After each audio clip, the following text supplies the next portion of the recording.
I asked him if he is ready to call him. All right, he said inshallah. So let us start. And be my witness, guys. I'm not going to ask him a question. I will ask him to tell me what the question he like to hear.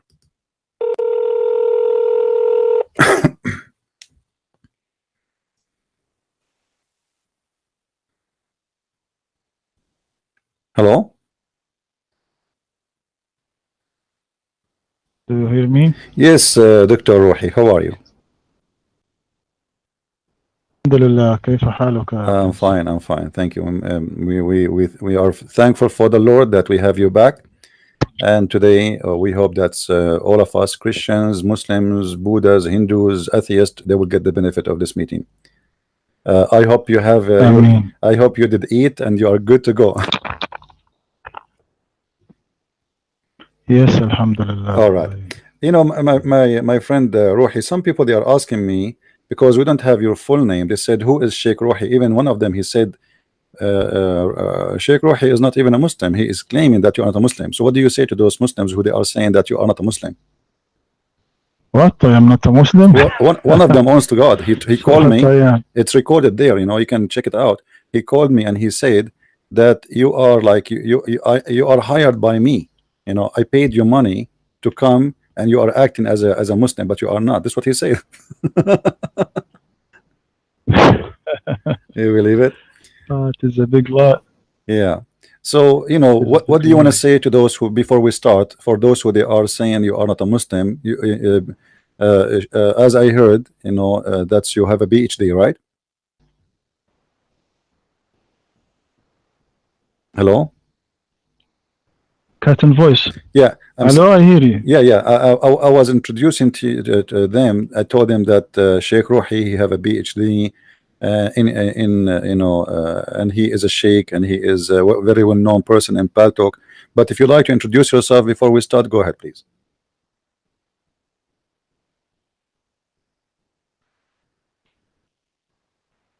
Cat and voice. Sheikh, do you hear me? Do you like to introduce yourself before? Yeah, Sheikh, do you hear me? Do you hear me? Okay. Yes, I hear you. Do you like to introduce yourself before we start? For those Muslims who would like to know you better. Yes. Well, go ahead, please. I am a doctor from Azhar. I can tell you about myself. Maybe they want to know your full name, if you don't mind. So Dr. Rouhi is a doctor from Al-Azhar University. You just heard him saying that, confirming that. What is your field, Dr. Rouhi? What you graduate with what from Azhar University? In Sharia.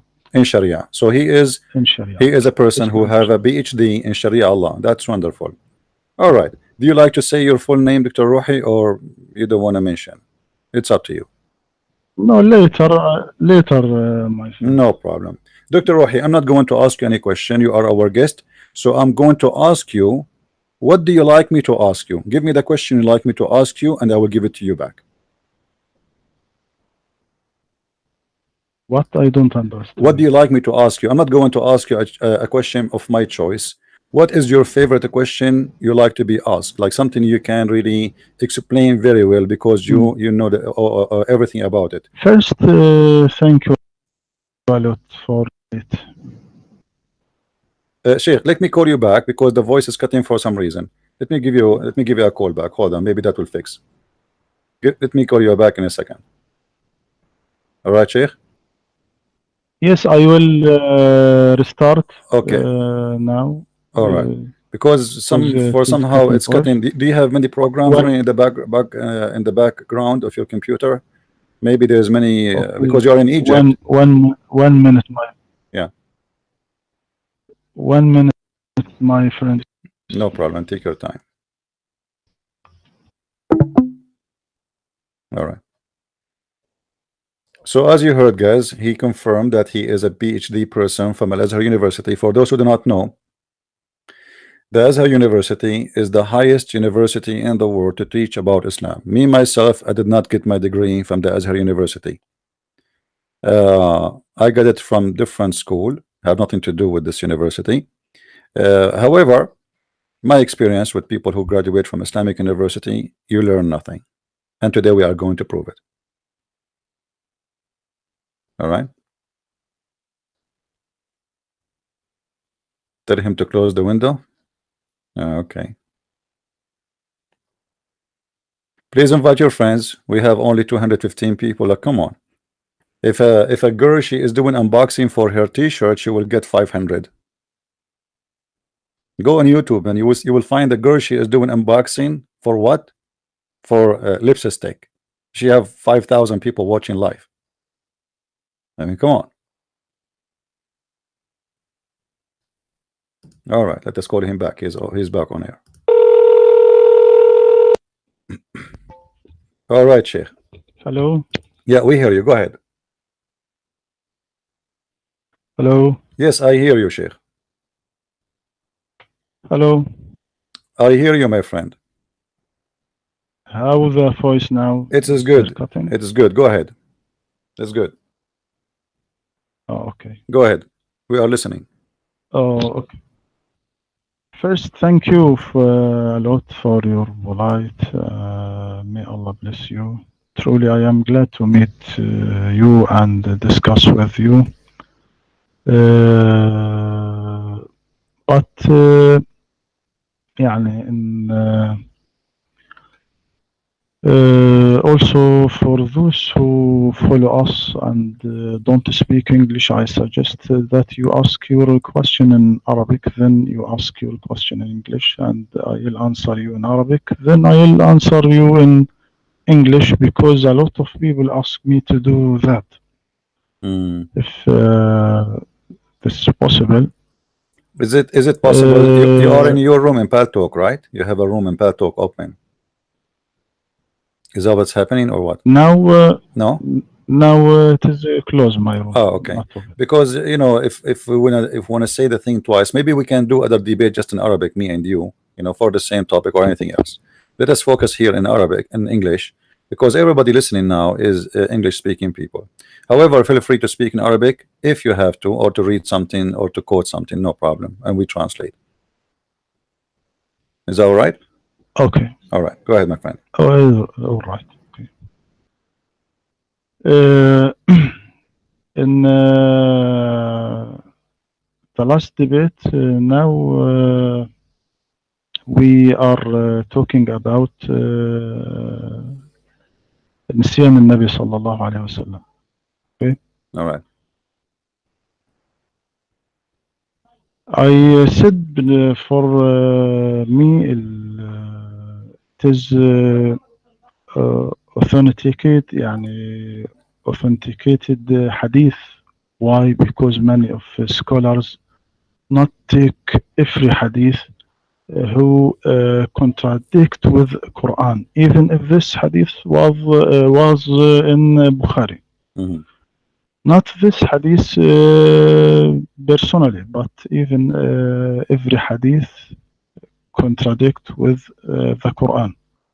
According to the other scholars whom take every hadith in Bukhari, even it was this hadith contradict with the Quran, they solved the contradiction by saying this verse was written in the Quran, and all companions were recite it. I mean, first that the Prophet heard the man read it at night. Okay.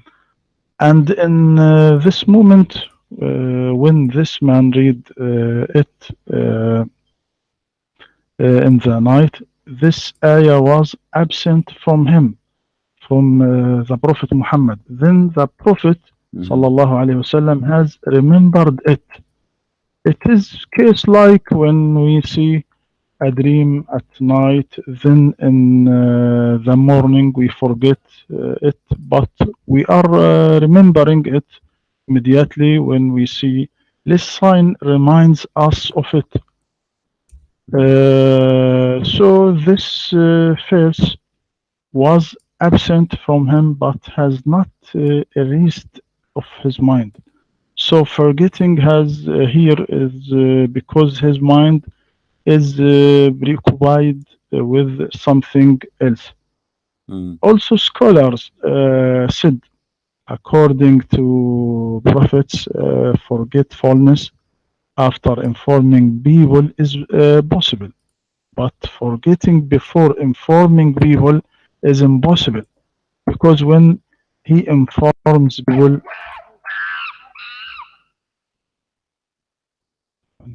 Yeah, put yourself and don't disturb so nobody bother you in Pal Talk. okay. Uh, I said no, but forgetting before informing people is impossible because when he informs people, they recite it immediately and it will be written also immediately. Maybe you know when God revealed Quran to the Prophet, he was calling the writers to write it right away. So it is impossible to forget any verse of the Quran. So I say briefly, the scholars said that of the prophets, forgetfulness is possible with two conditions. The first condition, he forgets after he informs people, but forgetfulness before informing people don't happen by no means. The second condition, prophets forgetfulness doesn't continue, but he must remember it either from himself or from others because God said, indeed it is we who send down the Quran and indeed we will be its guardian. The evidence was the man read the ayah or the verse which the prophet was forgetting it. Not only the man was recited, but all companions doing that beside all Quran was written. All right. This is my answer. يعني. Okay. So Sheikh Rouhi, as this is your answer. I'm glad that you corrected yourself because last time you said that this hadith is weak, but the fact it's not, and you just agreed that this is not a weak hadith. Okay, this is a sahih hadith. Thank you for that. Now here what you said, that this is the forgetting happened after the prophet he gave the Quran to the people. Obviously yes, because how the guy he will know about it if the prophet did not mention it, right? So obviously it happened after the prophet he mentioned the Quran to others. But here we have a problem is, if Allah he said to me and you, and if Allah is God, he is the Almighty, if he say you will never forget, that's mean you will never forget. And it doesn't, he didn't say you will not forget temporarily or permanently. He said you will be giving Quran and you will not forget the Quran. And when God he says you will not, it's mean you will not. It's mean the word not is not option. It is a must. You will not forget. This is a promise of God. What is confirmed in this hadith, which you confirmed yourself that this is a true hadith, that the prophet he forgot verses and chapters, not only a verse or two or a sentence, verses and chapters. And here we need to ask ourselves, if God is Almighty and he made a promise, is this God capable of keeping his promise? Number two, why Allah did not remind Muhammad instead of this guy? I mean, this guy is a man. He himself, he might forget something, he might add something, he might add a word to the verse. So your prophet now is taking the Quran from this man because totally he forgot it. It is the man who remind him about it, which means he have no idea that he said that before. When I say you remind me, your prophet, he did not say, oh, you remind me to do something, I forgot to go to the market, or you remind me to go and visit somebody. And this is not what he said. He forgot verses and words and chapters of God.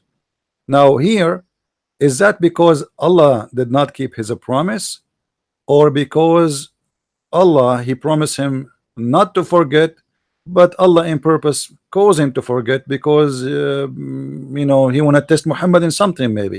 Maybe he want to test Muhammad if he is a person who is trustworthy. Because until now, and as you know, you Muslims, you believe that nothing happened except by the will of Allah, correct? It is Allah will. Yes. So if Allah will, if this is happened by the will of Allah, that means Allah is the one who made him forget. What is the Yes. purpose? What is the purpose of Allah? And Allah did not make him forget to eat. No, He did not make him forget to visit his cousin. No, He made him forget something extremely important in touch of the life of the believers and their future. Because as you know, based on the teaching of the Quran, you Muslims are saved, because the Quran will guide you. So when the Prophet he forgot the Quran, why Allah he made the Prophet forget the Quran temporarily? What is the purpose of this forgetting? Because you believe that everything happened by the will of Allah. The mic is yours. Go ahead, my friend. I said, my friend, I said, for to me it is not authenticated hadith. For you it's not, but for the scholars it is it? For the Yes. scholars it is. Okay. Why? Because يعني, every hadith is contradict with Quran. I don't take it if they in Bukhari, but I answer you according to the scholars that take every hadith in Bukhari. As to me, it is not a true hadith. Yeah, but this does not contradict the Quran, because the Quran says that Allah will cause the Quran to be forgotten. You forgot? You see, the Quran says in different chapter, and I mentioned that to you last time, in chapter 2 verse 106, it says وَمَا نَنْسَخُ مِنْ آيَةٍ أَوْ نُنْسِهَا نَأْتِي بِخَيْرٍ مِنْهَا أَوْ مِثْلِهَا. So Allah in the Quran, he mentioned already that we will cause the Quran to be forgotten. So where is the contradiction? The contradiction is Quran contradicting Quran, not the hadith contradicting the Quran, because the Quran confirmed that Allah will cause Quran to be forgotten. And if you remember, I asked you before about this verse. Allah will cause to be forgotten to who? You said the Prophet. No. Yes. So where is the contradiction here? The contradiction is not between the hadith and the Quran. The contradiction is between the Quran and the Quran, because I hope you will not say the Quran is weak, because the one verse in the Quran says we will give you Quran and you will not recite, will not forget, and the other verse in the Quran says we will give you Quran and you will make you forget. So which one is valid? Yes. As the verse that said ما ننسخ من آية أو ننسها نأتي بخير منها أو مثلها. We don't abrogate a verse or cause it to be forgotten, except that we bring forth one better than it or similar to it. Do you not know that Allah is over all competent? Another translation, for whatever sign we change or eliminate or cause to recede into oblivion, we bring forth a better sign or one or a better sign, one that is identical. Do you not know that God has power over all things? I said in this ayah, there are three famous views in abrogation. Abrogation, the recitation with keeping rule. Abrogation, the rule with keeping recitation. Abrogation, the rule with the recitation together. Do you understand me? My friend, in case you do not know, I have a degree in Islam too. I have a bachelor degree, so I know exactly what you are talking about. But this is not our topic. Our topic is not about abrogation, because the verses speak about abrogation and forgetting. So our topic is not abrogation. Leave the abrogation alone. Allah said we will cause you to forget the Quran. وَمَا نَنْسَخُ مِنْ آيَةٍ أَوْ نُنْسِهَا. We cause you to be forgotten. So our topic here about the forgetting part, not about the abrogation. So let us separate them. How Allah he says, I will cause you to forget in one verse. He is the one who is causing the forget, to forget. And the other verse saying, I will give you Quran and you will never forget. That is the contradiction. I'm not talking about the abrogation. Abrogation is a different story. Go ahead. Yes. You see that the speech speech in this ayah is directed to the Prophet, because if the speech was directed to the Prophet, Allah must say ما ننسخ من آية أو نجعلك تنساها, or cause you to be forget it. But the verse is not said that, but said ما ننسخ من آية أو ننسها. We don't abrogate a verse or cause it to be forgotten. It is mean in this ayah, it is means that God erasing the old meaning of verses and confirming new meaning according to the evolution of the time, or evolution of the period, so the people will be forgetting the old meaning, then they are taking the new meaning that is suitable to them. This is meaning was taken from forgetfulness. Forgetfulness. Allah says, أو ننسها, or cause to be forgotten. The second meaning for يعني النسخ هنا, no abrogation, but prorogation. Prorogation. Do you understand me? Do you know the difference between abrogation and the difference between prorogation? There is a reverse meaning between two words. This meaning was taken from the recitation that saying ما ننسخ من آية أو ننسئها. ننسئها هناك ننسئها, because meaning of النسء is prorogation. So in Arabic we said, may God prorogation moment of your death. This is the meaning of abrogation. You said it is not as the old opinion or the old saying that نسخ التلاوة وبقاء الحكم, أو نسخ الحكم وبقاء التلاوة, ونسخ الحكم والتلاوة معا. I want to clear this thing. Do you know how this triple division came from? It came from human nature. In every mind of us, there is motivation to this triple division. For example, we said couple in the house or couple outside the house, or one of them is in the house and the other is outside the house. There is no fourth possibility. And as well, when we say abrogation, the recitation with keeping rule, abrogation, the rule with keeping recitation, rules abrogation with the recitation together. Then scholars researched in the Quran and bring us one example at least for every sort. It is so forgetfulness. Also there is another meaning of forgetfulness in this ayah. That means there is two rules for one thing. Then Muslim will take the suitable rule according to the place that he lives in it, or according to the time that he lives in it. That meaning came from النسخ in Arabic. In Arabic we said نسخت الكتاب. It means that I copied one book from another book, or I wrote one book from another book. That's not mean that then the original book became conciliated, but means there is two copies ready to use according to our need.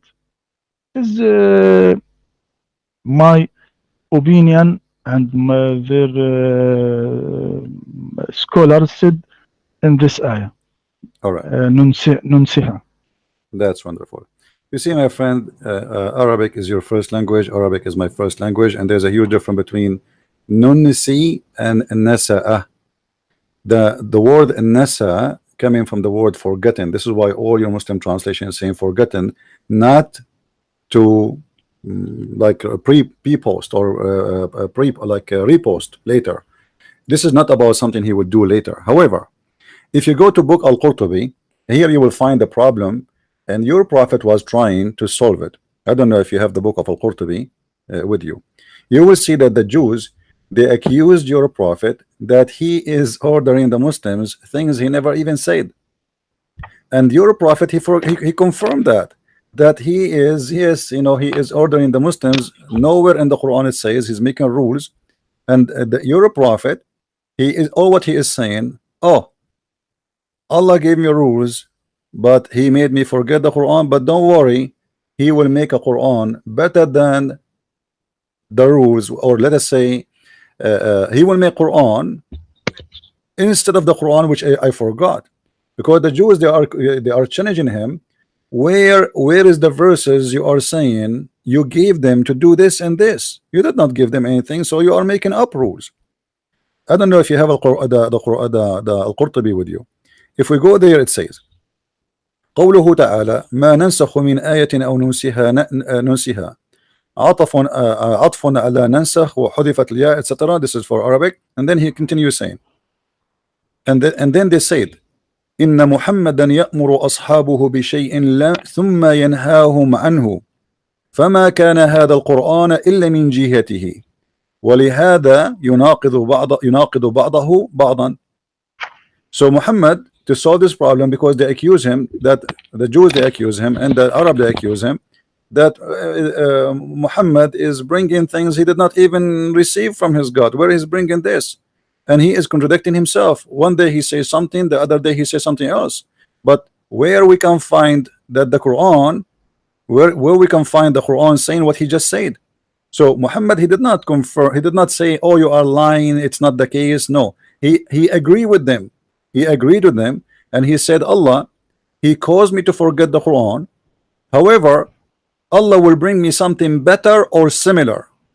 He did not say, oh, no, you know, like because it says here nunsiha caused to be forgotten, not we will delay it. This is not the word nasa'a, this is the word nunsi, unless the Quran is written wrongly. Same time, you can go right now to the book of Asbab al-Nuzul, and I'm sure you are aware of this book very well, and you will see more explanation about this. So your prophet was coming with the statements does not even fit with his Quran. And actually, you Muslims, one of the things about Muslims, that they accept what Muhammad said over what the Quran said. As an example, the Quran allowed the mut'ah. Muslim Sunni, they said, and you are a Muslim Sunni, believe that the mut'ah was abrogated by a hadith.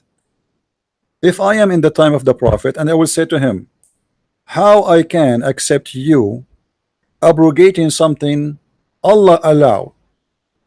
Who is the one is higher, the prophet or God? For sure you will say it is God who is higher. So how a prophet, he can sign a paper from his office deleting, abrogating what is signed by God himself? That does not make sense. So this is just an example about what was happening in the time of Muhammad. Muhammad, he says something have nothing to do with the Quran, and then when they accuse him that he is making things up, he said, oh, hold on, yes, Allah did not give me Quran, but don't worry, Allah, whatever he abrogate, because I'm abrogating as I wish, and whatever I did not even mention that this is abrogation because Allah caused me to forget. However, don't worry, be happy, Allah is going to give me something similar and better. And that is an act of a person who is not presenting God. This is somebody is fabricating things. Your mic, my friend.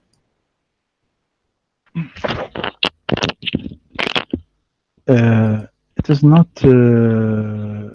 true story, and it is not true in that you said in Qurtubi, wrote in Qurtubi, and Asbab and Nuzul is always came to solve a problem that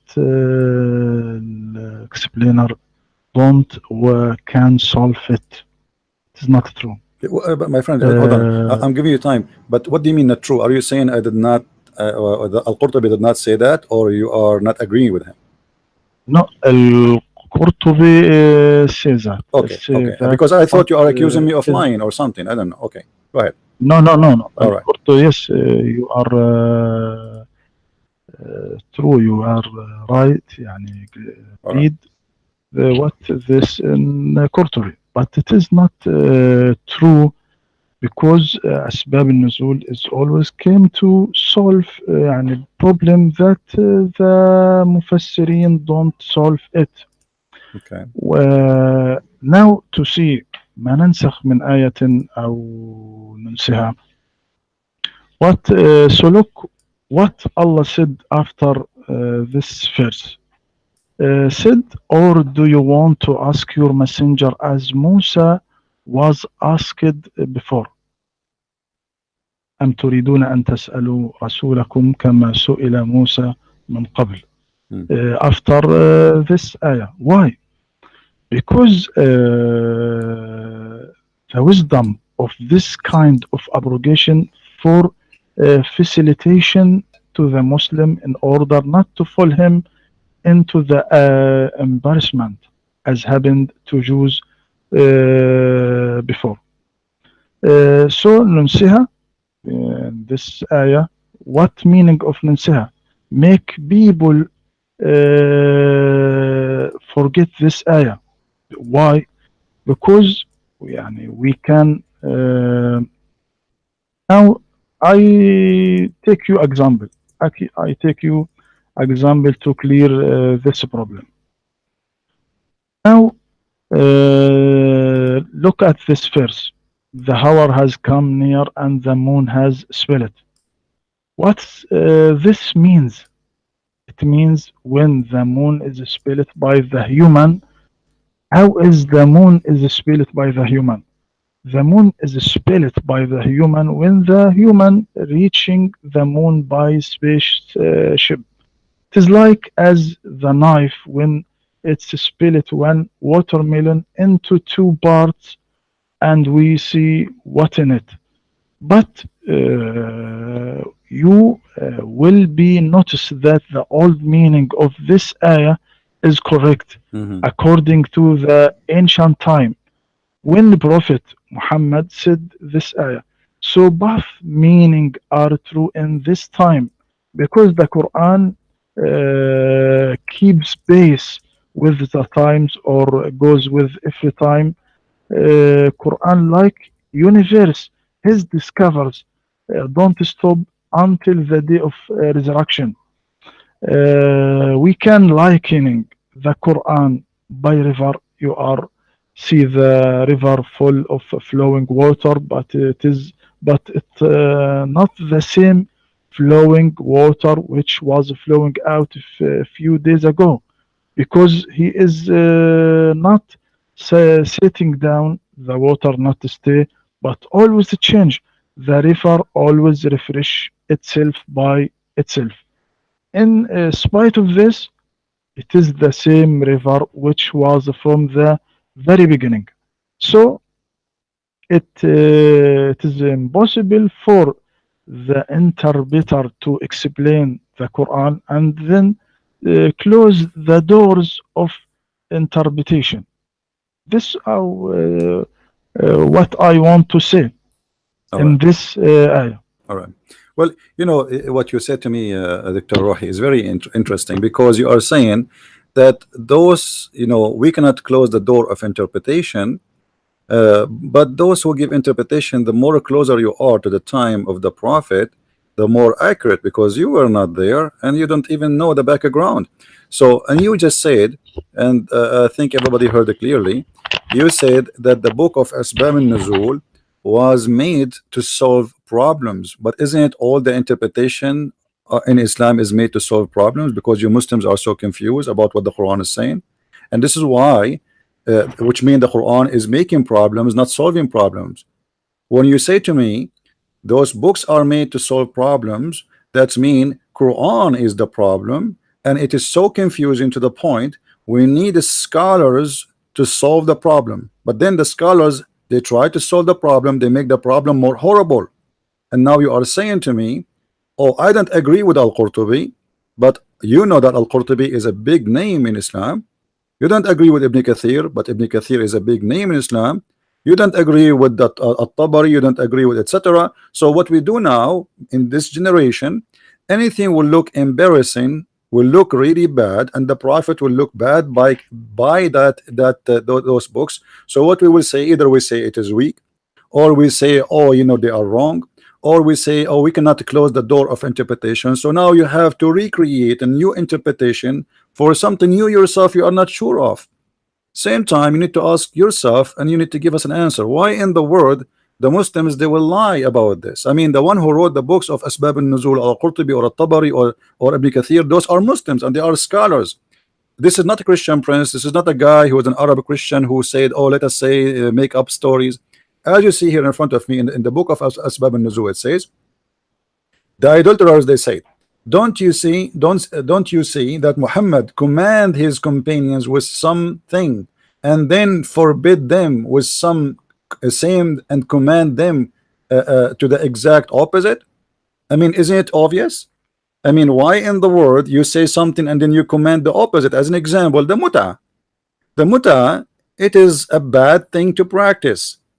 How in the world somebody, he claimed that he is following the same God of Abraham and the same God of Moses, he allowed his men to go and rent women for sex, and then he changed his mind, and then he make a statement, but he did not give Quran, because even the verse you give, we are talking about, my friend, the one we are talking about in chapter 2, that Allah will cause Quran to be forgotten and he will give you something better or similar, which mean based on the Quran you cannot abrogate the Quran except by the Quran, because you are the one who just said to us, none of our revelation, none, the word here is so clear, none, which mean not even one of the revelation of Allah, but is going to abrogated by who?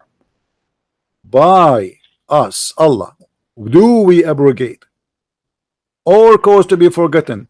But we substitute, not Muhammad. So the verse here confirm that all the belief of the Muslims that hadith can abrogate the Quran is false, and that mean any behavior is coming from your prophet about the abrogation or causing to be forgotten is just to cover a problem. As you said, Muhammad always, and excuse me, I'm not saying the word Muhammad to insult. You know, we Christian, we call Jesus Jesus. We don't say peace upon him. So this is not an insult. So here, Muhammad is creating a verse to cover a problem, which is he been accused that he is he's fabricating things. He did not even say it. His God never told him. Where do you get this rules from?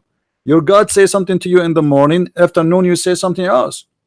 And you see, your prophet did not say this not true. He confirmed it. He said, yes, this is true. I say something in the morning and then I change my mind after. Why? Because Allah, none of what Allah revelation is abrogated or caused to be forgotten. So he add the word forgotten to cover other problem. Here he is covering two things. Number one, why he keep changing his mind. Number two, why he is forgetting what he said. Because he can just say none of our revelation is abrogated, but we give something better. But here you will notice that your prophet saying none of our revelation it is abrogated or caused to be forgotten. And this is not about delaying verses, because you know that your God, he speak Arabic very well. Nunsiha have nothing to do with delaying verse. This is not an nasi'. And this is something different about the delay. So this is about something he confirmed that he forgot. And this is why Muhammad, he come with something new. He said, okay, Allah, he gave me the Quran in 7 letters. And we will talk about that, you know, if you like. But the books which I am quoting for you, those are not Christian books, those are your scholars. And your scholar confirming, even though you don't agree with them, that your prophet, he changed his mind. And this is what they accuse him about, and this is why he made this verse. And here I want to ask you, Sheikh Rouhi, before I give you the mic back, how Allah will make something better? I mean, God is God. You know, I don't know if you heard of my books. You know, I have many books in Amazon. Imagine I'm saying, my book, I'm going to take a book. I'm going to write better book than this. This is possible for a human being because he improved maybe his English, he improved his knowledge, he learned more. But we are talking about God. So how God is going to cause you to forget something and then he will do something better or similar? So what the point? Better, that's mean Allah will, he will make Quran better than the Quran. Similar, that's mean there's no point because you just said it's the same. So why you are deleting and why you are for causing us to forget something, you will make the same of it simply because Muhammad, he cannot repeat the same statement twice. So he's saying to them, Allah, yes, I forgot the Quran, but Allah will give me something better and similar. It's like in Arabic, you know, it says, okay, I lost. Okay, you know what? I lost. Yeah, I lost. But you know what? I promise you that tomorrow we will have a better house. Like my house is burned, my house is destroyed. But I promise you tomorrow our house will be better. And the worst scenario is going to be similar. So what kind of Quran this Quran is saying? You supposedly, it's not your prophet saying that, it is God, but obviously it is your prophet making up this verse saying Allah will give me something similar or better, because that is against the nature of God. God don't make something better than what God made already. God, he is perfect, and when you say that God will make something better than what God he made, that's mean this God is having an improvement in his life. He have an improvement of a quality. How Allah can make a better Quran than the Quran? Go ahead, my friend. Thank you, dear.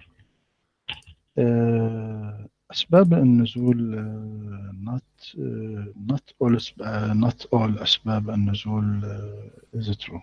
It mistake of some interpreter make some يعني what is now ننسها أو when you say that God change his mind, no. It is what is suitable to the time or suitable to the place. So not our time is suitable to the ancient time. So it means that God erasing the old meaning of verse and confirm a new meaning according to the evolution to the time or evolution to the period.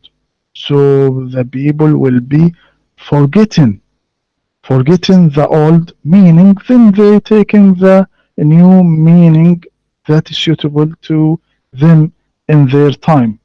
Now, when you said mut'a and that God allow mut'a, then he forbid that. No, it is a big mistake.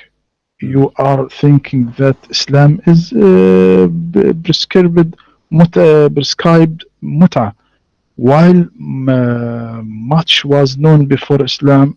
Before Islam, there was 15 sort of marriage. Example, البدل، زواج المضاهاة، زواج الشغار إلى آخره. It is يعني when Islam came, people left all those sort but remain one sort is mut'a. Then Prophet Muhammad sallallahu alaihi wasallam forbids mut'a, mut'a's marriage. يعني look at يعني المتعة, everything. When your first you said to me your first language is Arabic. If you return to the dictionary and read التمتع أو المتعة, what meaning of متعة? Everything you pick up for your rest, like as food, home, furniture. It is in the dictionary. So the meaning of التمتع is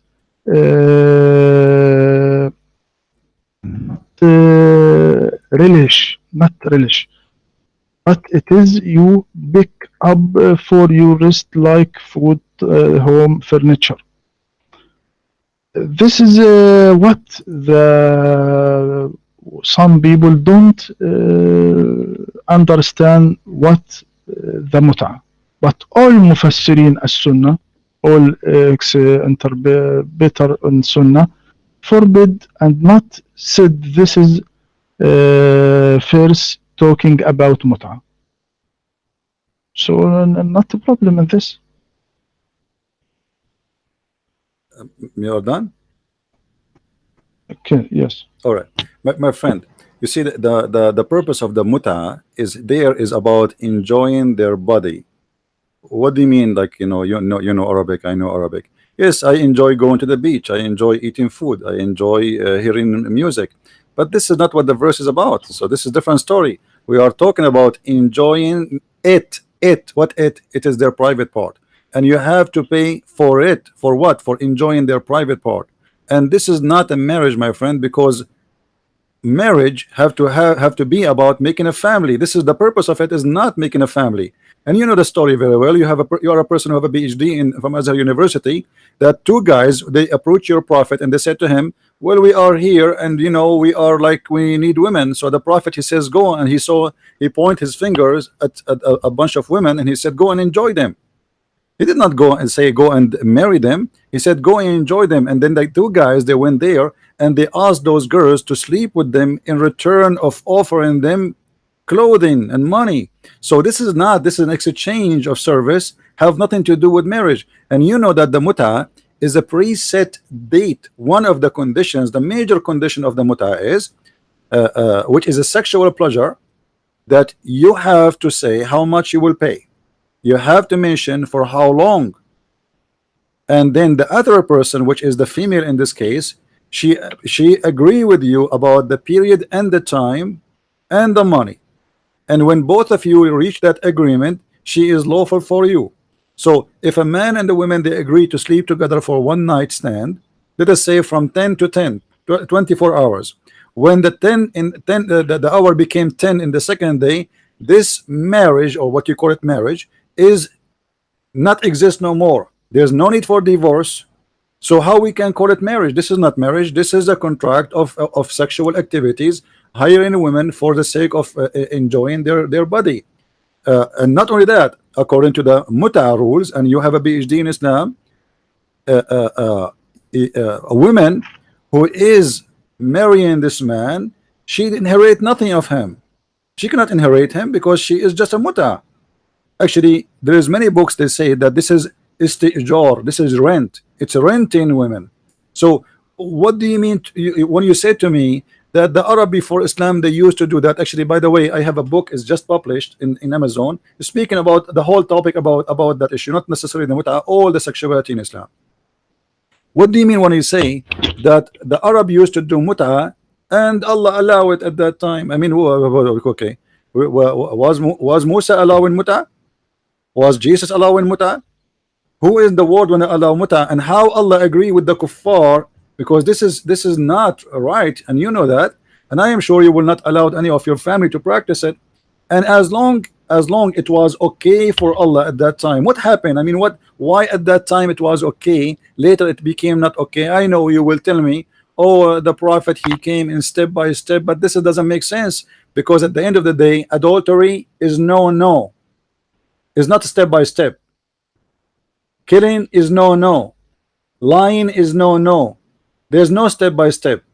God don't compromise. We are talking about God Almighty. We are not talking about a guy going to the bazaar trying to get some goods in the better price.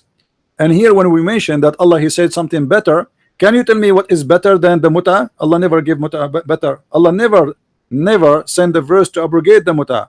So how you Muslims abrogate the muta when Allah never abrogate the muta? It was your prophet who made that verse after actually he allowed him to do muta. And this is one of the things about your prophet, how he allowed the muta before the verse, because this verse came after he told those two guys go and practice the muta. So imagine here that, as you said, and I like what you said Al-Qurtubi and At-Tabari and Asbab al-Nuzul, those books, they came to solve a problem. Thank you very much. Well, the prophet is doing the same exactly. He says something and then people, they started questioning what he is doing. So right away after that, you're a prophet, he bring a verse to solve the problem because people, they don't agree. As an example, you're a prophet, he took an oath in front of his wives not to do something. The Muslim scholars in disagreement about what it is exactly. Some they say it's about having sex with the married couple, some they say about something else. Doesn't matter what it is. He made an oath right away. Muhammad, he received, after he made the oath, he received a solution for the problem.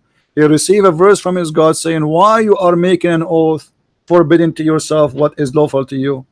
So obviously you're a prophet. He come with something always to solve a problem. If you remember, my friend, if you remember, Aisha, she said, and I'm sure you respect Aisha very much, you Muslim Sunni, you respect her. Aisha, when you're a prophet, he said any Muslim woman, she give herself to the prophet, and this is just a privilege for the prophet. Aisha, she felt jealous, and she said, I see that your God, he rush into your desire, Muhammad. So the God of Muhammad did Muhammad, he have a desire for women, to have more women. Not the verse came first and then Muhammad he got the women. No, Muhammad he have a desire for the women. Then the verse comes, says, okay, Muhammad, take as many women as you wish. So this is why Aisha, she said, Inni ara rabbuka yusari'u ila hawaka ya Muhammad. I see that your God, he rushed into your desire, Muhammad. And she was talking about what desire? His sexual desire. So here we have a very clear evidence that even Aisha, the wife of the Prophet, she noticed that Quran is made up to the size of Muhammad. The word of God is not because it is right to do this or not. It's because Muhammad, he have a desire. So when Muhammad have a desire to do muta, people do muta. Muhammad, he found that people are talking about him. They say, what kind of a prophet, he allowed women to rent themselves for money? Then he changed his mind. And let me ask you, my friend, what is muta? Isn't it illegal prostitution? Go ahead.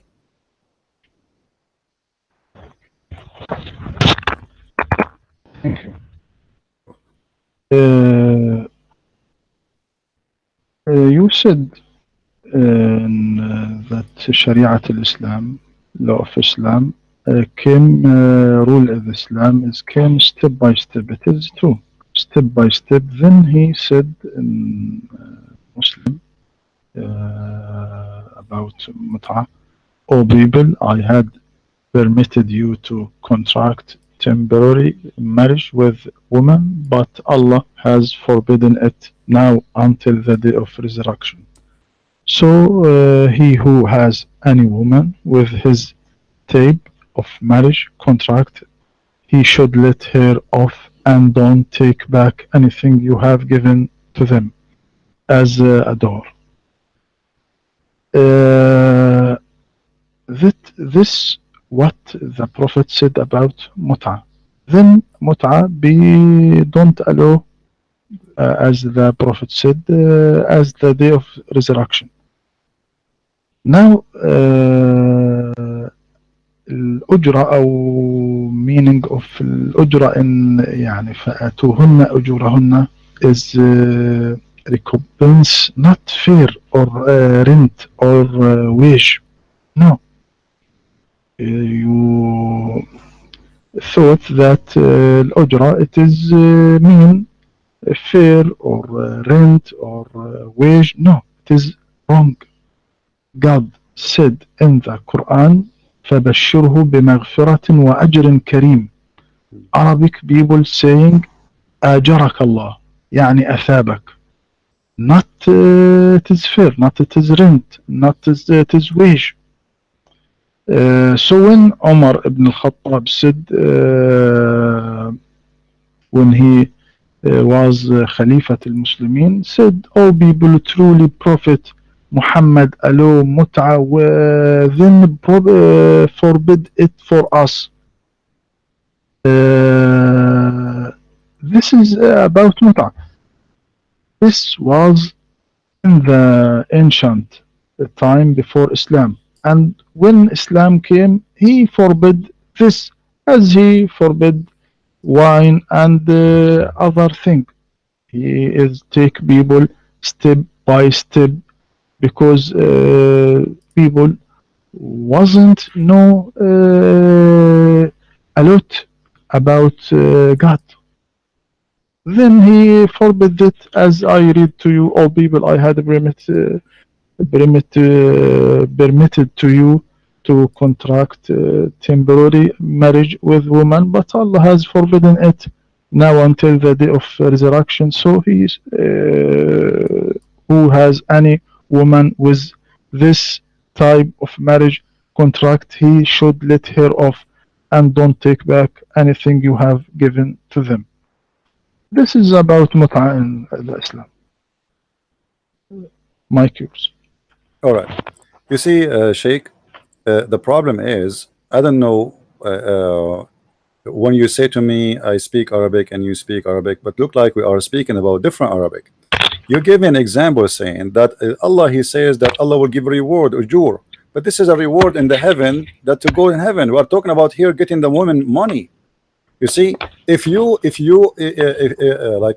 word ujur in the Quran, when it speak about women, is not about paying them money, then you can give me example about Allah will give you reward and Allah will reward you for the good deeds you do. But this is not the case. We are talking about payment, money, jewelries.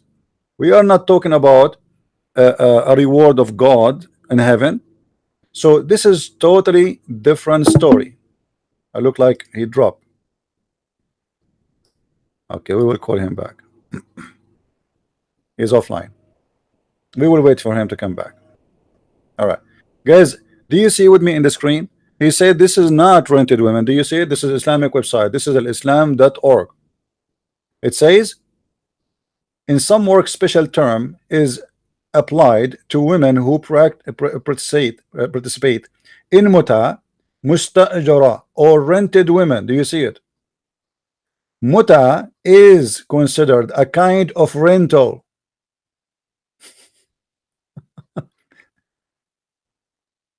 I will wait for him to come back, so I will call him.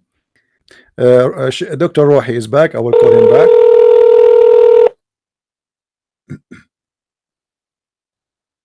Hello? Hello? Hello, Yes, I hear you. Yes, Dr. Rouhi, welcome back. I was going to give you the answer. I hope you will hear me good now. Are we okay? Yes. All right, my friend, you were saying to me that ujur, the word ujur is a reward, and you gave me an example from the Quran where Allah, he will reward you for doing the good deeds.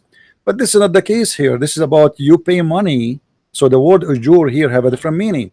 You see, when I say may the Lord bless you, this is ujur. This is reward. Bless you. Blessing from God is a reward, but this is not money. But here we are talking about a woman. She gave her body, and in return you pay her money. The muta, which you call it marriage, is not an act of relationship, not for the purpose of money and sex. It's made for two purposes: sex and money, nothing else. No family, no children's, no divorce even, which means you don't even divorce the women. When the time is up, she go home, because simply it's not a marriage. But you Muslims, you call it marriage to cover up that this is nothing but a rental contract. And this is the Islam.org, Islamic Sunni website. They are saying, and I read for you, I quote for you what they are saying, not me. It says, in some work special term is applied to women who participate in the muta, mustajara, or rented women. Muta is considered as a kind of rental because in general a man basic aim is the kind of marriage is sexual enjoyment of the women, and in return of this enjoyment the women receive certain amount of money or property. So this is nothing but a sex exchange, money for sex. Same time you said that your prophet said that Allah, he allow muta, and Allah forbid muta. Like he been informed, your prophet said he been informed that Allah, he forbid muta until the judgment day. Where the prophet he receive a verse saying Allah, he forbid muta? We have the verse, chapter 4 verse 24, Allah saying do muta. Where the verse in the Quran it says don't do muta? You cannot find it. So how Muhammad he claimed that he received an order from Allah to demolish the muta practice when he never did? And this is exactly what we were talking about in the book of Asbab al-Nuzul. The people, they were saying to Muhammad this man, he fabricated the verses just to solve a problem, and here we go, he created a problem for himself. He said that you can do muta. People, they start talking, saying, what kind of a prophet he allowed such a thing? This is nothing but prostitution. It is exactly prostitution. So in order to solve this problem, Muhammad, he come with a new rule saying, okay, you know what, I forbid you to do muta from now until judgment day. But it's not Allah who said that. And the verse we spoke about before, chapter 2 in the Quran, verse 106, it says clearly that the one who will abrogate the Quran is Allah, not Muhammad. Which means nothing will be abrogated except by Quran. Quran should abrogate the Quran. But you Muslim Sunni, you believe that no, Hadith can abrogate Quran. How in the world Hadith can abrogate the word of God? How a prophet can demolish the word of God, which is preserved supposedly? And this is why the chapter 2 verse 106 is exists to solve a problem. So Muhammad, to explain to the people why he keep changing his mind and why sometimes he come with rules without a verse. If we check out, do the mut'a came before, which means as a practice by Muhammad and his followers, or after the verse received, you will see that the verse came after. So how in the world this person is practicing it without the verse, which means Allah did not tell him yet? You see, if I am practicing something, I am claiming that God told me that, then I have to provide the verses. Hey guys, I received this law. This law says we can do mut'a. We can go right now and rent some women for sex. But always Muhammad, he come with something, and then people, they start talking about it, so he support what he say by making Quran, and then everybody have to shut up because it's Allah. Allah said what I can do. If Allah said so, Allah said so, that's it. So what you said to me have nothing to do with the problem. The problem is how Muhammad apply persecution to be part of his religion. How Muhammad claimed that his God said to him, you can rent women in return of money, sex for money. How then Muhammad, he can demolish what he just said, claiming it's coming from his God without receiving a verse from his God? Can you find me a verse in the Quran that says don't do mut'a no more? Sheikh Rouhi, the mic is yours.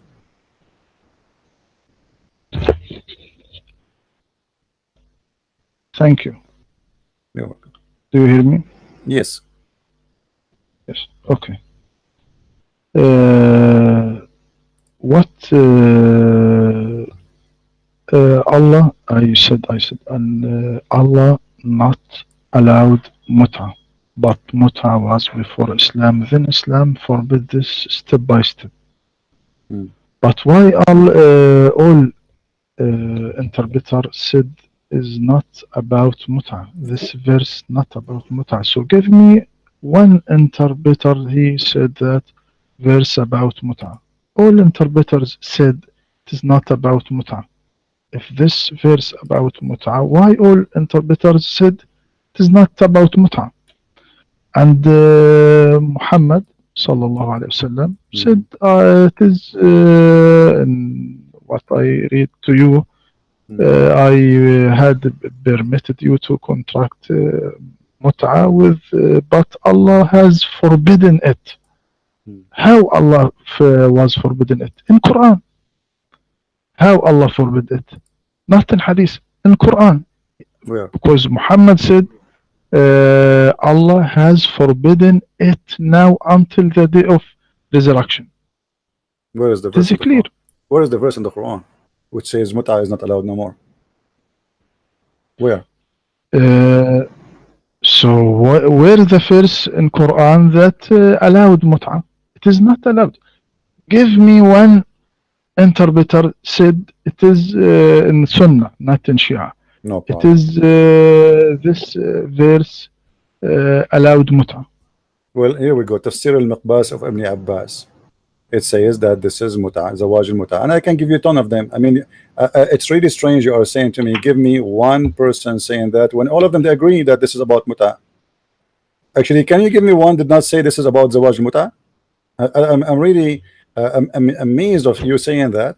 Here we go. This is the official government website of the Kingdom of Jordan, and this is a Muslim Sunni book. This is not a Shia, and this is a chapter 24, verse number chapter 4, verse number 24. It says the following. I'm going to read for you. It says, and it is also said its means that you seek with your money marrying women for agreed period of time, zawajul muta, but the lawfulness of this practice was later abrogated.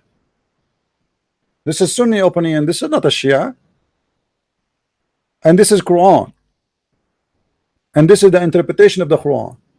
So it's very nice try of you, Sheikh Rouhi, to say that this is not in the Quran when all the story is coming from the Quran. And you know, can you give me the scholar who you agree with where he said that this is the muta, the Sunni scholar who say that muta does not exist in the Quran? Who is the scholar who said that to you?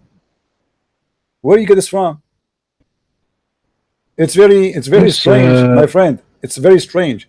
It's very strange what you just said, because you Muslim Sunni agreeing that the muta is a practice coming from the Quran, but what you don't agree with, that the Shia they practice that until now, but all of you agree about it. So how you say to me that, oh, the Shia, you know, we don't have this in the Quran, we don't have this in the Quran, where do you get this from? This is in the Quran. You enjoy them by paying them wages, and if we go and see the interpretation of the Muslim Sunni, not the Shia, you will find that they agree. What do you say? If we go to Al-Qurtubi as an example, if we go to Al-Qurtubi, you want to show you Al-Qurtubi? Let me show you Al-Qurtubi in the screen. All right, because you said to me, who, like, where is in the Quran, and the interpreter, they never said that. I mean, this is really weird you to say that to me.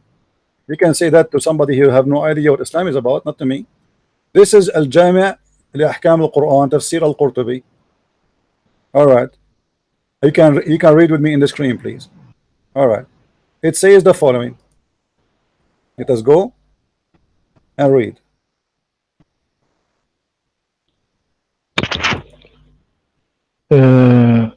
You can return to book Al-Alusi said it is not about Mut'a. Al-Qurtubi, he said a lot of opinion of scholars that was in his time. Okay, so Al-Alusi, he said it is not Mut'a. Yes. Yes, Al-Alusi, it is. Okay, so the Al-Alusi is better than Al-Qurtubi. He is higher as a scholar. No, not. We don't prefer one interpreter than one. Yeah, but the majority, my friend, the majority of the Muslim Sunni, they agree with Al-Qurtubi. You bring me one, I bring you 10. You know what I mean? Because if you bring me one saying it is not about al-muta, then you have to deal with the rest of them. So, and you Muslims agreeing that we have to go by the majority, not the minority. If the majority of the scholar they say something, then we have to go with it, right? So in Al-Qurtubi, he gave you opinion that some they say this, some they say that, but he agree that al-muta, and I quote for him. He says, وقال الجمهور, the majority, قال الجمهور المراد نكاح المتعة الذي كان في صدر الإسلام. What is meant by this verse, the muta, the if of the muta, which was in the beginning of Islam. And هناك من قرأها بإضافة إلى أجل مسمى. Some of them even they add verses or words to the Quran which is not exist in the Quran today. إلى أجل مسمى. حتى إن ابن عباس حلف أنها نزلت كذلك. Even Ibn Abbas, he swear that Allah, he sent the muta, not the way it's written right now in the Quran. He said that it came, pay them their wages until ajalin musamma, until it is a preset time. This is Ibn Abbas. So what we will do with Ibn Abbas, are we going to take Al-Alusi or Ibn Abbas? And the statement of Ibn Abbas is very accurate. When Ibn Abbas, he said ila ajalin musamma, that's mean until a fixed period of time. That is absolutely the muta. So you bring me a scholar, I can bring you 1,000. And let me tell you what's happening, Sheikh Rouhi. Today, because this is a very bad reputation for Islam. So what we do as Muslim, we say, oh, we don't have muta, this is Shia, you know. But you just said, everybody heard you. Your prophet said that Allah allow muta, and Allah today forbid muta. So it must be Allah who allowed the muta. Where we can find Allah allowed the muta? Shouldn't you find me first where Allah he allowed the muta, and then you can find me where Allah? So guys, sometimes I try to understand the logic. If I just say to you, Jesus allow me, and then Jesus forbid me, you will ask me where Jesus allow you and where Jesus forbid you. Okay, I am asking Mr. Rouhi, as long he mentioned to us that his prophet say that Allah allow me, allow the muta, and Allah forbid the muta. Can you show me where Allah he allowed the muta and where Allah forbid the muta? And the Quran, all of it is in front of you. I'm listening. Go ahead. Thank you.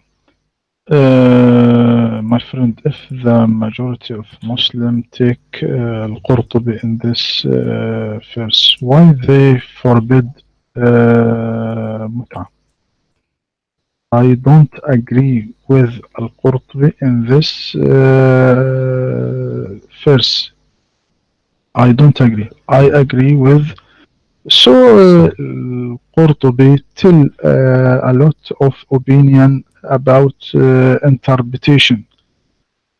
But one of the interpretation al-Alusi Sunni, he is forbid mut'ah and said that's not about mut'ah.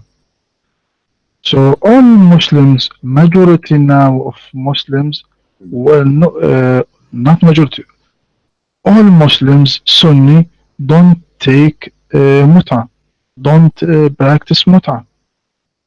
Only Shia practice mut'ah. يعني it is not a problem. This verse not talk about mut'ah. I see that. If the Qurtubi, as you said this is one few of scholars said it is about mut'ah, I don't agree with Qurtubi in that, because other interpretation is forbid and said it is not about mut'ah. This is what can I say in this verse? All right, my friend. You see, you gave me an answer saying, well, if the majority of the scholars agree that this is verse about muta, how come the scholars agree not to forbid the muta? My friend, you just answer yourself, because they agree to forbid the muta just because your prophet says so. I mean, they can they not to agree? If your prophet says so, they have to agree. They are not disagreement if it's forbidden or not. They are in agreement, all of them, all the Sunni, they are in agreement.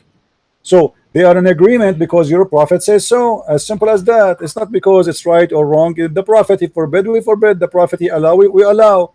As simple as that. But this has nothing to do with the proof. The proof is that the majority of the scholars of Islam, they say that this is the muta. And why the scholars, the majority, they say the scholar, they say this is the muta, because this is how it is.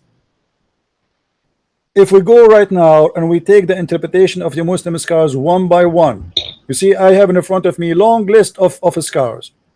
We can take one by one and you will see that all of them, they come with one conclusion, that this is a verse about the muta. And as long I ask you a question, I'm waiting for you to answer it until now. You said Allah allowed the muta. Your prophet said Allah allowed the muta. And your prophet said, and now Allah forbid the muta. Can you show me how Allah allowed the muta? Where is the verse? And where Allah forbid the muta, I want to see the verse. Because if Allah is the one who told Muhammad to allow the muta, it's mean he gave him a verse. If Allah is the one who, he forbid them to do muta anymore after he allowed it in the beginning, then you have to give me a verse.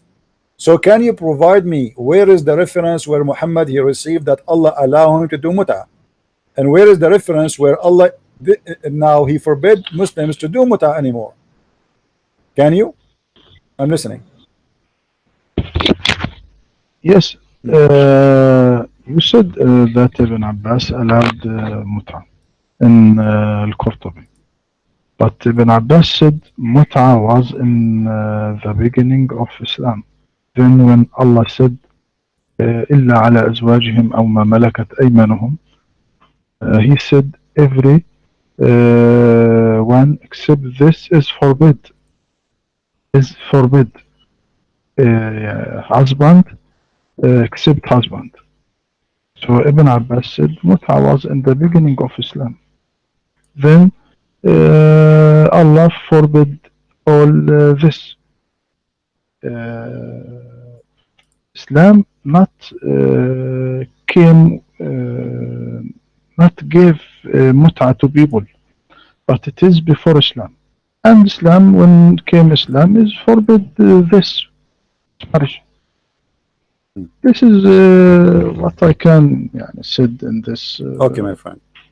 This is Tafsir al-Lusi, and I did not mention it to right away because I was waiting for you to insist. You insisted that al-Lusi, he said this is not about muta, but the fact al-Lusi, he says the opposite. It's in the front of me. It says in the front of me, وقيل الآية في المتعة وهي النكاح إلى أجل معلوم من يوم أو أكثر. Let us translate. And it means said that this verse is about the muta, which is to do nukah for a preset time to 1 day or more. So you said to me, al-Lusi, he don't agree that this is al-Lusi says this is not muta. I told you, remember, can you give me one scholar don't agree that this is the muta? You said to me, let us read al-Lusi. The fact that al-Lusi confirmed it, and let us read together.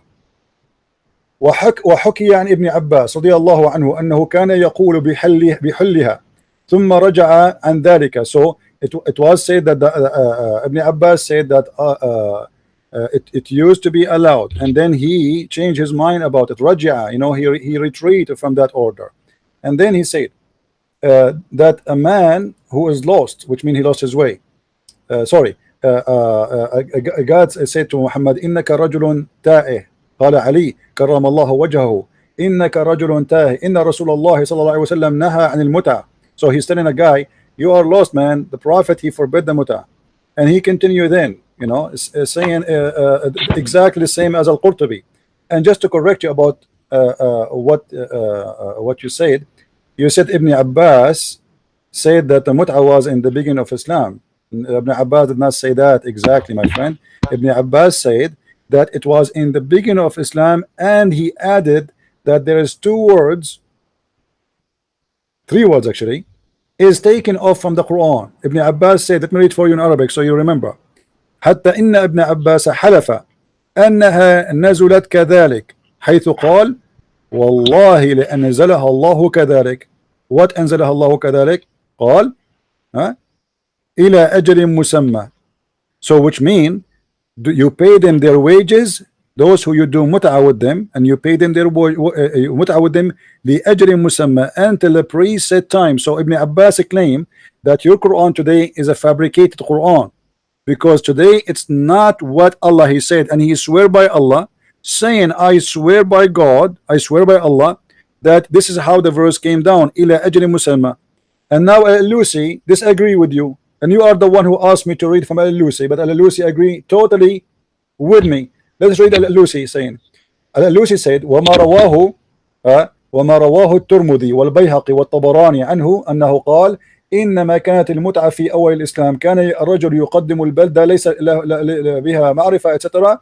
So he go and sleep with the women etc. And he confirmed that this is a verse about the muta. Then he continue, he says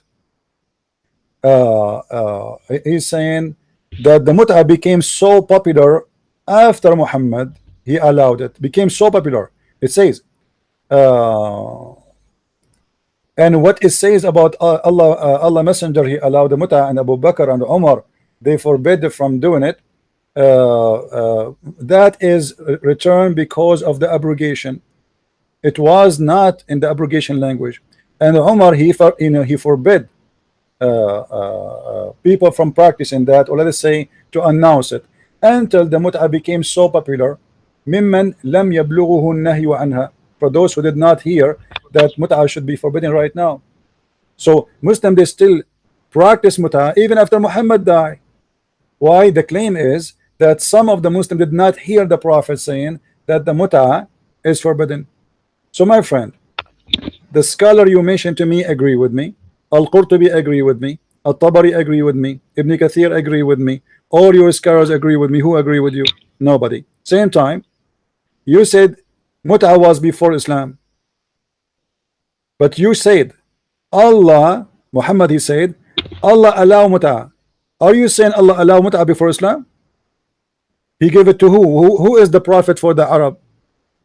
Who is the prophet who told the Arab you can practice mut'ah? When you say to me something, you have to give me a reason and a proof, not just a statement.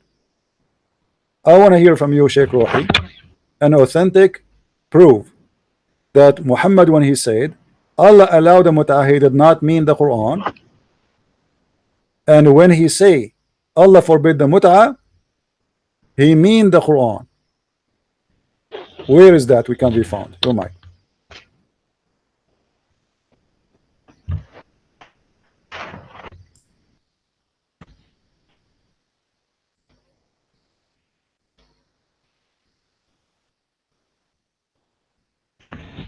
Hello? Yes, I'm here. We are waiting for the answer, Do please. you hear? Okay. In تفسير الألوسي what he said حكي عن ابن عباس رضي الله عنهما أنه كان يقول بحل المتعة. It is told about Ibn Abbas that he said allowed متعة. ثم رجع عن ذلك, then return in this opinion حين قال له علي, when Ali said to him إنك رجل تائه, إن رسول الله صلى الله عليه وسلم نهى عن المتعة. هكذا Ali said that Prophet Muhammad forbid متعة. والقول بأن الآية نزلت في المتعة غلط. هذا this is in تفسير الألوسي, and the saying is verse about متعة is wrong. He used the word غلط. yes غلط. والقول بأن الآية نزلت في المتعة غلط. هكذا بنفس النص in the same statement.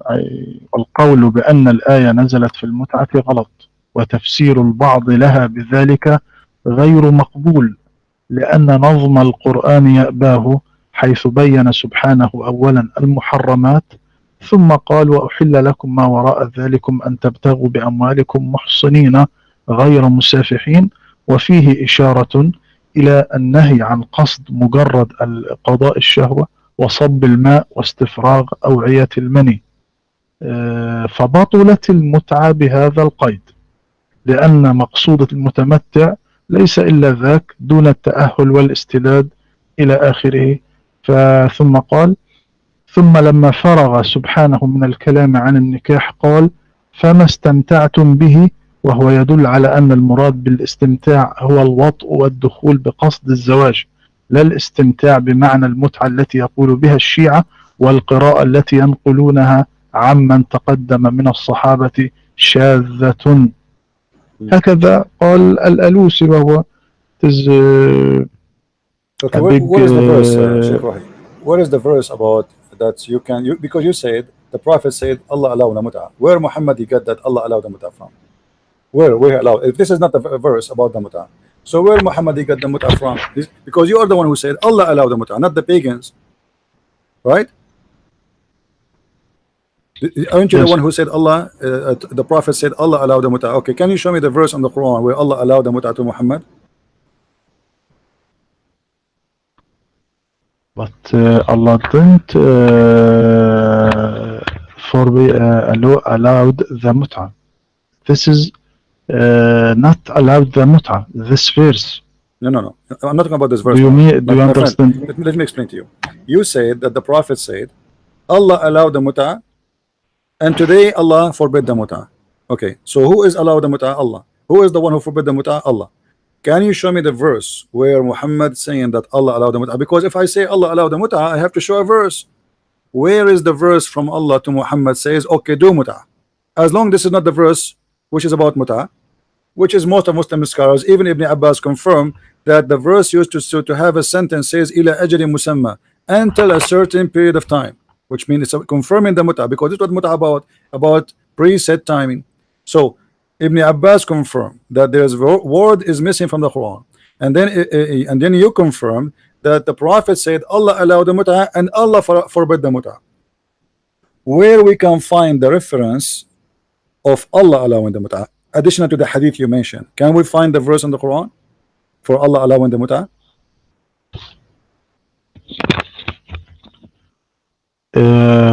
It is saying from Ibn Abbas, I see it is wrong saying. Why? Because Hadith Prophet Muhammad sallallahu alaihi wasallam not said that, but said Allah has forbidden it, not allowed. Allah has forbidden it now until the day of resurrection, but not say Allah allowed. If Ibn Abbas said that, it is wrong about Ibn Abbas. I see this. So, did your Prophet allow the mut'ah? Let's make it simple. Did the Prophet allow the mut'ah? Yes or no? Yes, yes, Okay. in right. the beginning of Islam. Correct. Yes. Okay. So then let us go step by step. You just say that Allah did not allow the mut'ah. How the Prophet allowed the mut'ah? If Allah did not allow the mut'ah, you said Allah forbid the mut'ah, and your Prophet he allowed the mut'ah, and you are saying that the allowedness of mut'ah was not according to the Quran. How in the world your Prophet he allow such a thing? Go ahead. He not allowed, but he give permit for the one of companions when this ask him to allow the mut'ah in the one of the war. So, I permit you to contract temporary marriage with women. This is what the Prophet said to companion. All right. Then said Allah has forbidden it.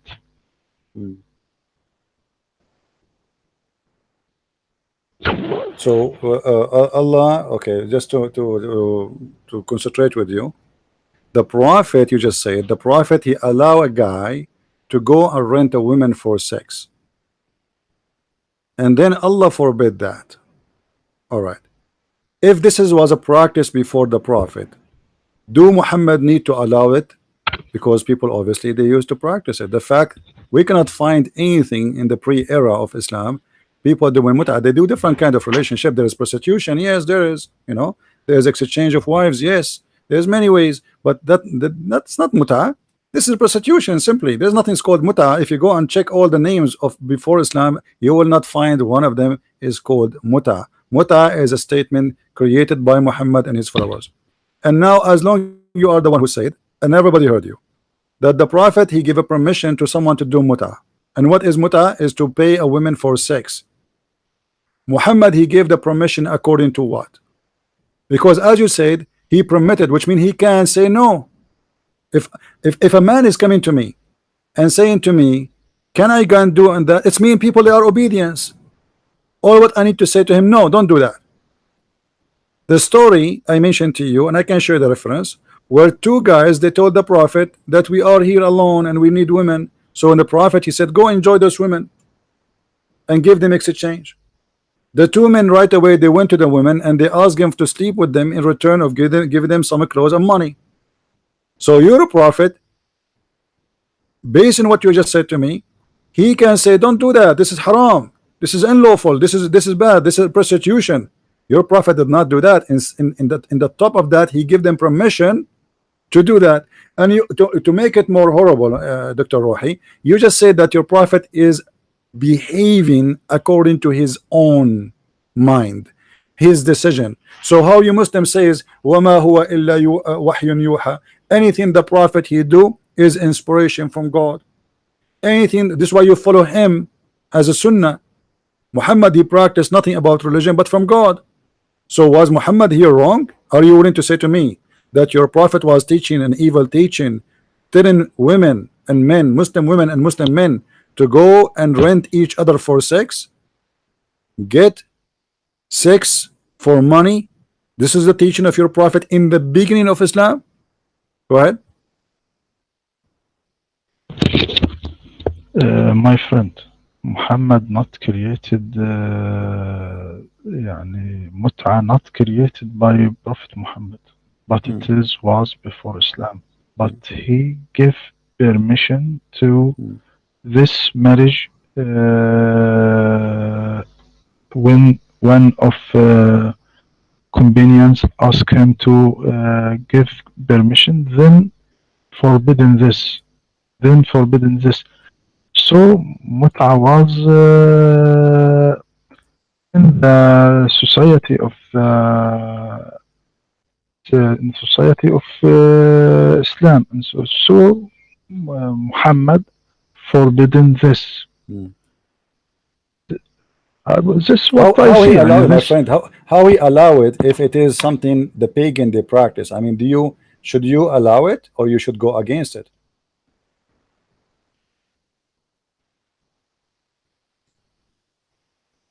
I mean, how you allow something is bad? This is do you agree, Sheikh Rouhi, with me that this is bad to practice? Do you agree with me that this is not a moral thing, or you have no problem with it? That a woman she go and she rent herself for a man so he can sleep with her. Do you agree with that?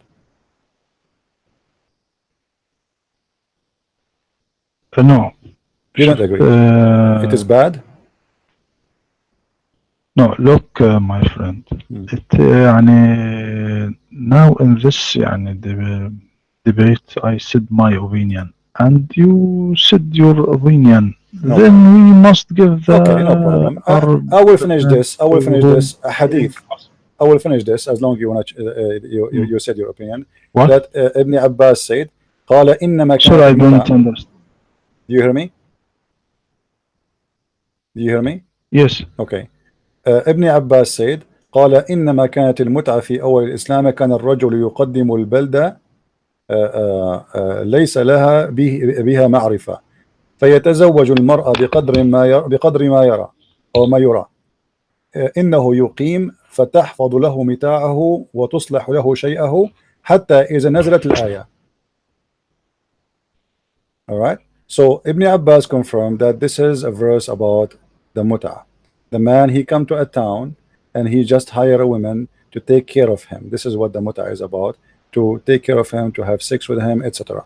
Now we you know, you said what you said and I said what I said, and people, they will make a judgment about that. Sheikh Rouhi, I'm going to give you the mic back, and I want to tell you, if there is something you would like me to ask you about Islam and I did not ask you, if there is something you'd like me to ask you about Islam and maybe I missed something you like, something you are proud about as a Muslim. You like the Christians, because most of the people they are listening right now, we have about 400 people listening. They are Christians and maybe some atheists and Hindus, Buddhists, I don't know. So if there is something you as a Muslim you want to say to those people, maybe you can convert them to Islam, something really solid. What is the best of Islam to make somebody convert to Islam? What this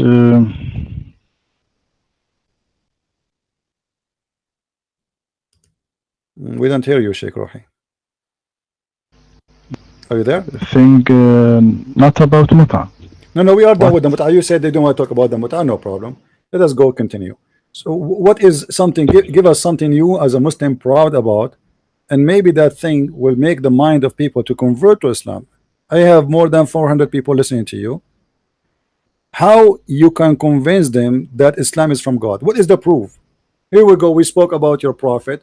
We spoke about things, you know, obviously there are tons of contradiction, and until now you convince nobody that Islam is coming from God, because Muhammad is saying something in the morning, he changed his mind after noon. He gave a verse in the Quran contradicting other verse in the Quran. Allah, he want to forget cause the Quran to be forgotten, and he will make something better than the Quran. God does not make better words from his word, because all the words of God is equal. So until now you prove to us nothing that Islam is from God. Now I want to give you a chance. We don't want to waste this opportunity to give you a chance.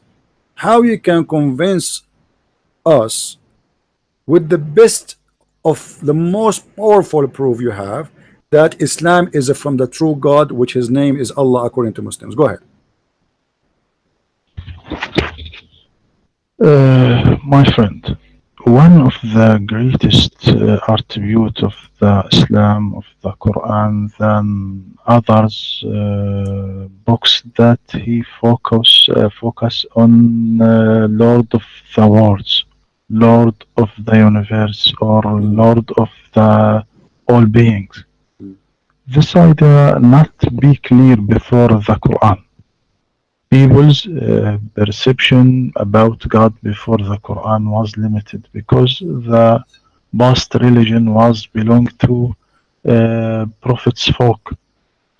So we found that Pharaoh, as example, was astonished and said to Moses in Quran, mm, "What's the Lord of the worlds?" And in Torah we are reading, "Pleased be to the Lord God of the Israel, not God of the world." And he said, "Pleased be to the Lord God of Israel, which speak to David." But the Quran changed this conception completely. mm, So the Quran was opened by his saying in chapter 1, "Praise be to Allah, Lord of the worlds." Then this idea confused the disbelievers. So they said in Quran, "Has he made the gods only one God?" Truly, this is a wonderful thing. And Moses also always said, "God of Israel said so and so." Also, Jesus said, "I am not sent by unto the lost sheep of the house of Israel." mhm, But contrary to this, we find Quran for the first time of mankind's history. Present theory says that God is Lord of all people and folks, and the Prophet Muhammad said that he was sent to all humanity. Contrary to Moses, who was sent to people of Israel, contrary to Jesus, he was sent to his folk only. So we find Jesus when one woman came to him and she was not from people of Israel, mm, she said to him, "Sir, give me from the truth that you came with it to people of Israel." He replied her, it is not good that I take children's bread and throw it to the dogs. It means that he considers the people of Israel only children of God and considers other people like the dogs. But mm, contrary of this, when some people not from mm, Arab came to the Prophet Muhammad, like Persian Sulaiman or like Greek Suhaib, when they came to Prophet Muhammad, didn't say to them, "It is not good to take children's bread and throw it to the dogs," but he not separate between them and between the Arabs. Quran say, "All people, we created you from a male and females and made you races and tribes that you may know one another. The best among you in the sight of God is the most righteous. Surely Allah is knowing, aware." This is what I say in last topic. all right. Well, my friend, Uh, you see, when we Christians, when we speak about Islam, I don't go and mention to you interpretation of the Quran according to me. If you notice everything I say Al-Tabari said, Al-Qurtubi said, Ibn Abbas said. I don't say I say. What you did now, you just said what you say, that Jesus said to the women, "You are a dog." This is not what Jesus said. Jesus, he blessed her and he did a miracle for her. He did bless her. He accepted her as a believer. What Jesus was saying, that you people, you know, and you say that the Jews, they say that everyone else is a dog. He is a pagan. He is like a dog. And it's very funny that you are mentioning that Islam does not say what the Jews they claim, which Jesus does not agree with them, when the Quran says that all non-Muslims are animals. They are the same as animal, kal an'am. Actually, there's a chapter about it, huh? Speaking about it, and you are saying how this happened when you are in your book saying anyone is not a Muslim is nothing but an animal. And not only that, your God, he taught people that anyone is not a Muslim is not only an animal, he is a najis, he is filthy, he is dirty. You will notice that Jesus, he did help that woman and he made the miracle happen to her, and he blessed her faith and he accepted her as a follower and as a believer. He did not say to her, get away from me, I only came to the Jews. And actually this is refute what you just said, because if he only came to the Jews, then why he accepted her and why he did what she want? The Messiah, he was asking her, don't you know that the Jews say that this is what it's happened? So she said, Lord, look how humble she is. Well, even the dogs, they take a piece of a bread from their masters. You are my master. And here you need to explain to me why the woman is coming to Jesus asking him when she is from the Aramaic who don't believe in the same God. So what Jesus said to her, because of your faith, I will do what you want, and he did the miracle for her. In the same time, when the Quran claims that anyone is not a Muslim is an animal, and anyone who is not an Arab, he is not equal to the Arab. And I will give you a reference, as long as you are the one who mentioned that. You know, isn't it your prophet, he said that Allah created from the shoulder of Adam, the right shoulder of Adam, the white, and he said, go to heaven, wala ubali, go to paradise, and I don't care. And is your prophet who said that Allah, he hit Adam in his right left shoulder, and he created the black people, and he said, go to hell, and I don't care? Isn't it your prophet in the Quran, he says, in the day where Allah will make faces black and faces white? And if we go to Ibn Kathir, we will find that that verse is speaking about Allah will blacken all the faces of those who they are not Muslims, and he will turn them black, and Allah will make all the believers white. If you go to chapter 27 verse number 82, you will find the verse saying the following, and you can open Ibn Kathir with me. It says that Allah will send a beast, his name is a Jassasa, and a Jassasa is going to carry the staff of Moses and the ring of Solomon, and is going to hit the person in his face with the ring of Solomon, and he will turn to be white, and is going to hit the person in his face with the staff of Moses, and he will turn to be, sorry, with the ring of Solomon he will be black, and the staff of Musa will turn white, until he became all of him black. The spot will spread, and then the believers, they sit with the disbeliever and they say, oh believer, oh disbeliever. So my friend, this is a teaching in Islam of discrimination. Everybody in Islam who is not a believer, Allah will make him black. Jesus said, go and teach and preach the whole world, baptize them in the name of the Father and the Holy Spirit. So Jesus did not come to the children of Israel only. This is absolutely not true, and the proof is the following. If we go in the Quran, you see, I'm going to show you from the Quran. If we go in the Quran, we will find that the Quran using the word which is Injil. How Jesus book is called Injil if he is coming to teach the Hebrew from your Quran? There's one of two solutions.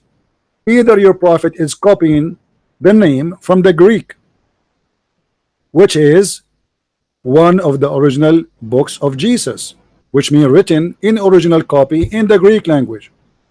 And the funny, your God did not choose any Hebrew word for the book. He chose the Greek one, which means Allah agree that the word which, or the book of Jesus, which is sent, it was in a Greek language.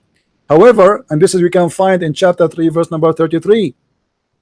But if we go in the Quran confirmed that we never send any messenger. وَمَا أَرْسَلْنَا مِن رَسُولٍ إِلَّا بِلِسَانِ قَوْمِهِ. Chapter 14 verse number 4.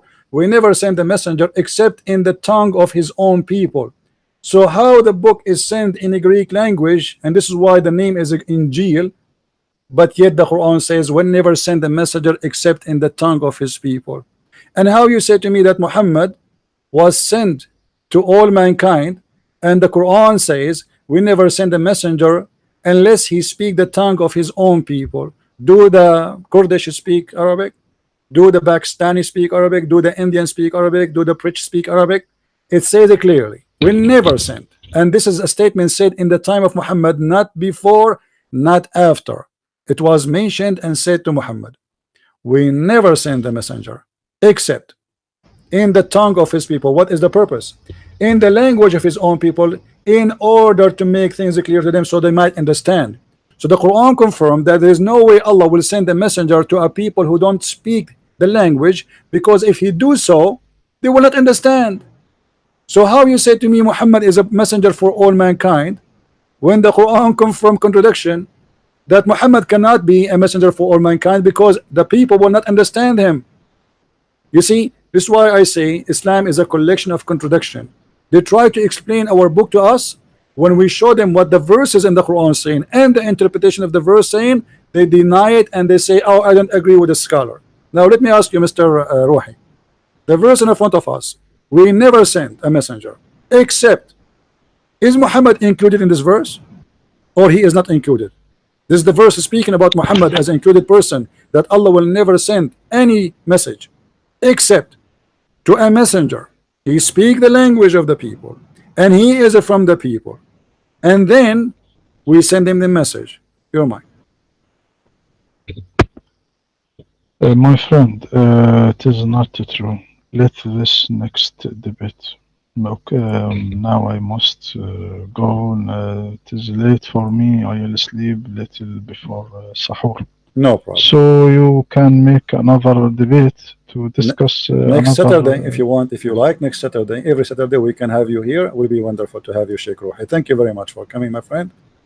And thank you. I hope people will have the benefit of this. And by the way, you see, me and Sheikh Rouhi, we might like speak and we are talking against each other, but there's no, you know, I leave him with peace, and I pray that may the Lord open his eyes and make him see the truth and only the truth. And let us pray that the Lord will guide those who they are looking for the truth. The truth is what we are seeking, and the Messiah said, I am the truth. And the Quran says that Allah is the truth, which means Allah trying to say he is the Messiah. But there is no way, because the Messiah, he present the truth always, and he don't ever teach that you can do something against the truth. So I wish Mr. Rouhi will come to us again, maybe this coming Saturday. Can we take a promise from you to be this coming Saturday, Sheikh Rouhi? Inshallah. Inshallah. Thank you very much, Sheikh Rouhi. If you want to say something before you leave, feel free. Okay, inshallah. All right. Good night. Okay, take care. Bye-bye. Bye-bye. All right. Thank you very much, guys, for being with us. I hope you did enjoy this debate. And again, just to remind you, for those who they do not know, that my book, the new book, the last 2 volume, Quran, which is Allah 6 and Allah, is already in Amazon. If you like to get your copy, get your copy, because we have a limited numbers. We have only 10 millions. Hello. So you better. Where is the Muslims who said to me, we are going to buy all your books and burn it? I cannot wait for you, man. Where are they? I mean, come on, you promised me you will buy all my books and burn it. Unbelievable. Anyway, guys, as you notice, Quran is a collection of contradiction. The Prophet, what is make you proud about Islam? Islam is the religion teach us that Allah is the Lord of the world. Allah is the Lord of the world. Okay, well, let me teach you something too. Shaitan is the Lord of the world too.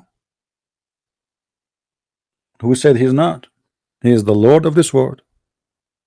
The Quran, actually, I did not reach, like I was waiting, expecting him to stay, because the Quran says Rabbul Alameen.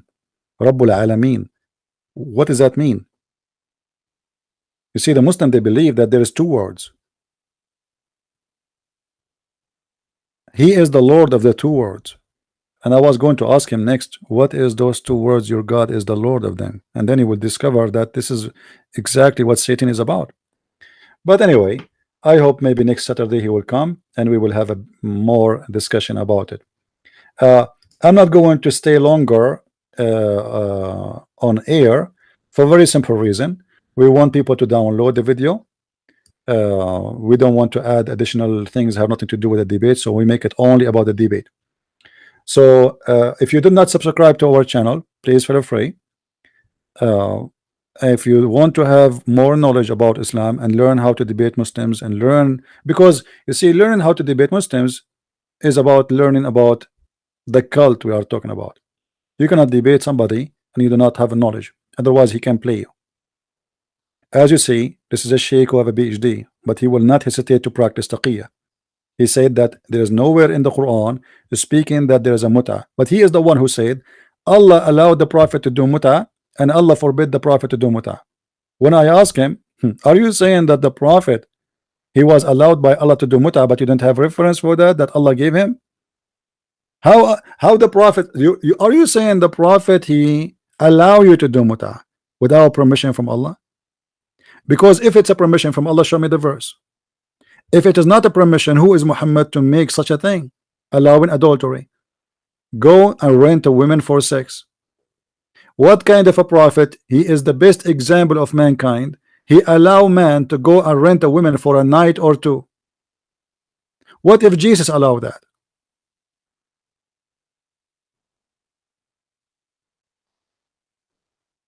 And the funny, I told him Ibn Abbas said that he added that there's a 3 words is missing from that verse, ila ajalin musamma, to a preset time, fixed time.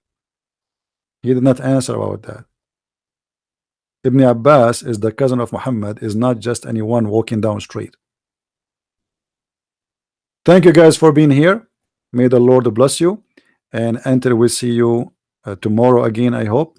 Usually Sunday I don't do broadcast, but I will try. So until I see you tomorrow, may the Lord bless you all. Christ is Lord, Islam is false, and we prove it every time we debate Muslims. Thank you, and God bless. Bye-bye.